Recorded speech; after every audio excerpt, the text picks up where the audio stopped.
ভাবে নিয়ে আমরা বৃত্তটা কিভাবে আঁকবো, এটা হচ্ছে আমাদের মূল কাজ। আমাদের জ্যামিতি বক্সের মধ্যে এরকম একটা যন্ত্র আছে, এটার নাম হচ্ছে পেন্সিল।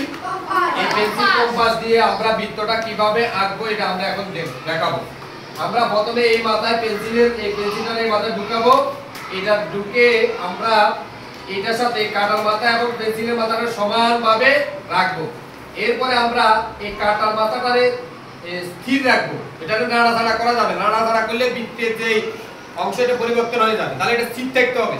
ওটা কেন্দ্রটা কি থাকবে? স্থির থেকে, আর বাকিটাতে আমরা ঘুরাবো। দেখো কিভাবে ঘুরাবো, এখানে আমি দেখাচ্ছি তোমাদেরকে। দেখো এইভাবে ঘুরাইলে একটা বৃত্ত আমাদের হয়ে যাচ্ছে, দেখছো?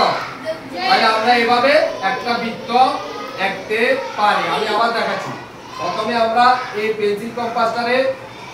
পেন্সিল কম্পাসটার মাথায় একটা পেন্সিল লাগাবো।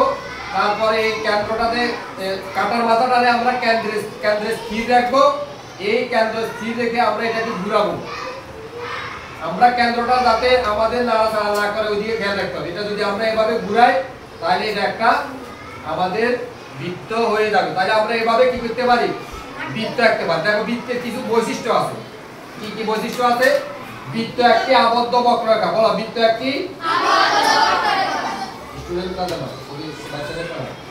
তারপরে বৃত্তের প্রতিটি বিন্দু থেকে কেন্দ্র থেকে সমান দূরত্বে থাকে। বৃত্তের প্রতিটি বিন্দু কেন্দ্র থেকে বৃত্তের প্রতিটি বিন্দু কি থাকে? কেন্দ্র থেকে সমান দূরত্বে থাকে। বৃত্ত সম্পূর্ণ গোলাকার। বৃত্ত কি?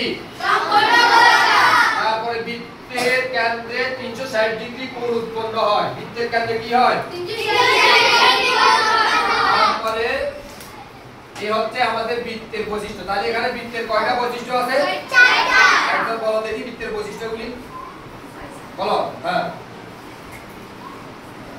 বলো। বৃত্ত একটি আবদ্ধ বক্ররেখা। বৃত্তের প্রতিটি বিন্দু কেন্দ্র থেকে সমান দূরত্বে থাকে। বৃত্ত সম্পূর্ণ গোলাকার। বৃত্তের কেন্দ্রে 360 ডিগ্রি কোণ উৎপন্ন হয়। ভেরি গুড, বসো। তাহলে এইটা হচ্ছে বৃত্তের বৈশিষ্ট্য। এগুলো হচ্ছে কি?